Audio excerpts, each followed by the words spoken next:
Hi, this is Lainey Cameron. Today I'm here on Valentine's Day weekend with Leah DeCesare. Hey, Leah. Hi, ladies. So happy to be with you. And I chose this book for this weekend, Forks, Knives, and Spoons, not only because I loved this book, it's a lot of fun, it's a beautiful, fun read, but it's got that romantic bent. So I thought, why not have some fun having some romance on Valentine's weekend? And I love that there's Valentine's Day takes a theme inside the book as well. Ooh, we're going to talk about that. I forgot that. So where are you joining me from? I'm in Rhode Island, a snowy Rhode Island, cold in February. Yep. There you go. If you average it out, you're in the snow and I'm in the sun in Mexico. So we end up somewhere in the middle. You're pretty lucky. So, so talk to me actually about that Valentine's Day being in the book, and talk to me about the book because I think a lot of my readers may not have seen this book. So yeah, the quick version is that Amy's dad sends her off to college with the advice that there are three types of guys: forks, knives, and spoons. And she and her very skeptical roommate test out the theory through heartbreak and romance. But in the end, they learn to tie their value to themselves and not tie their value to a man. So that's kind of the quick pitch of it. Valentine's Day comes in for sure because they are, of course, looking for romance, looking for their perfect steak knife, as it were. And the Empire State Building and the implications of that in New York City become a little bit of a theme through the book. And what was the inspiration? Where did you get this idea of describing guys as either forks, knives, or spoons? From my dad. So in 1988, when I went off to college, and the book starts 1988 when the main character goes off to college, though it is not my story. So my dad and mom took me out to dinner, and that's where his last ditch effort, I think, was before sending his oldest daughter off to college. So yeah, that was where it kind of started. And then it grew from there when I talked to my girlfriends at college about it, and we ended up coming up with, salad forks and sporks and plastic forks, and it all grew from there. So it's a very fun idea, and it's really unique. I'd never seen anything like this before your book.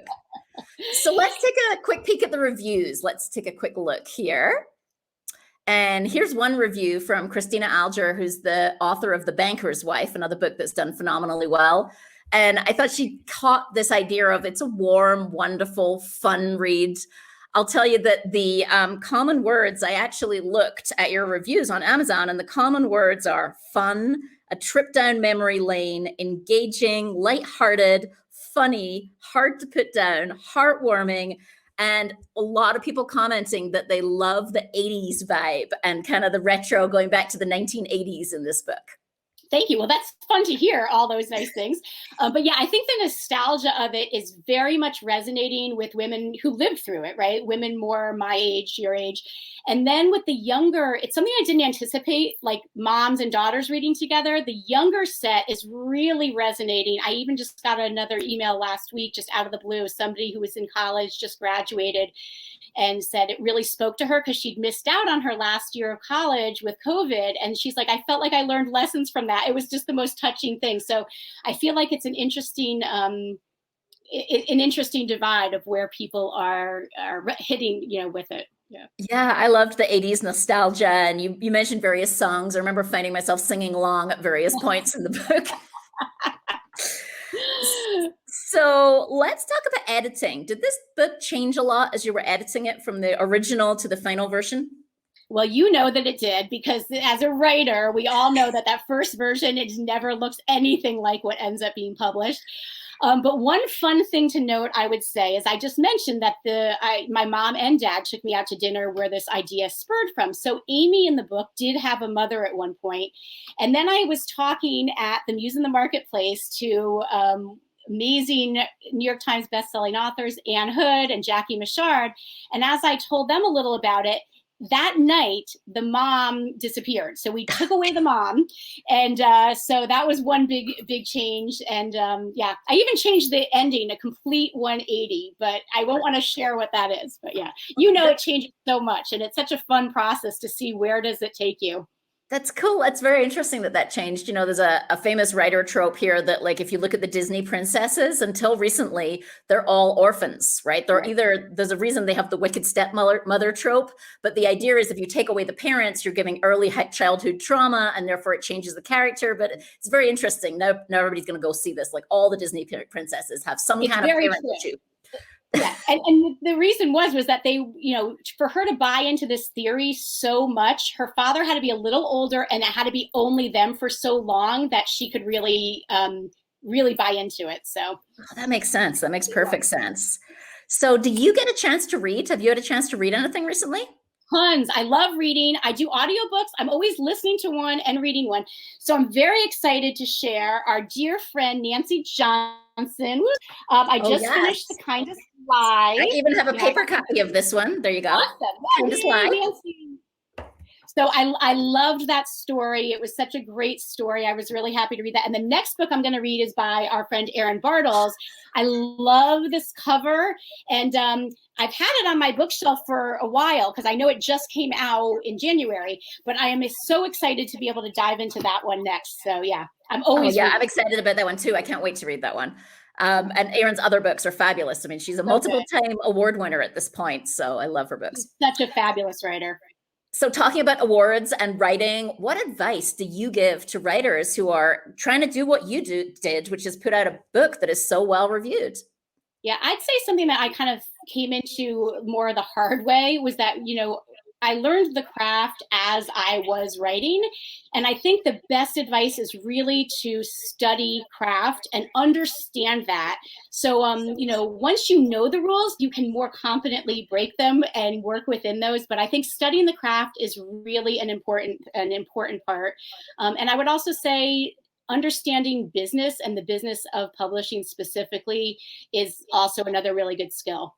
You and I have met in person at various conferences like the Muse in the Marketplace. Do you get a lot of like your craft learning from going to conferences, or is it more from reading books or more from online classes? Like, what have you found the most valuable for you? I think it's all of that, and I read a ton. Like I love to read craft books as well. Conferences are great because it's right there in front of you. You can ask questions. You can interact with the material in a way you can't. I just finished my MFA at the Newport MFA here in Rhode Island, a low residency program that was phenomenal and helped me grow as a writer so much. But I feel like all the different aspects are great, and there's so much free information. So you don't need to invest a ton of money. You could read and read and read, Writer Unboxed, the Grub Street blogs. There's just so much information out there for free to learn whatever area you're even struggling with. Like go dive into that a little bit more. So. And is there another book? Are we going to get another one from you someday? Yes, I've been working really, really hard and then just recently tore apart the whole thing again. But it's a book about, you know, right? But I'm loving it because every time it's torn apart and gone back to, it's stronger and better and richer, and I'm loving it. Very different from this book about a doula who crosses emotional and ethical boundaries with a family that she's working with, a doula who has lost her own son. Oh, wow, that's interesting. And you have some doula experience, right? Like, don't you have some background there?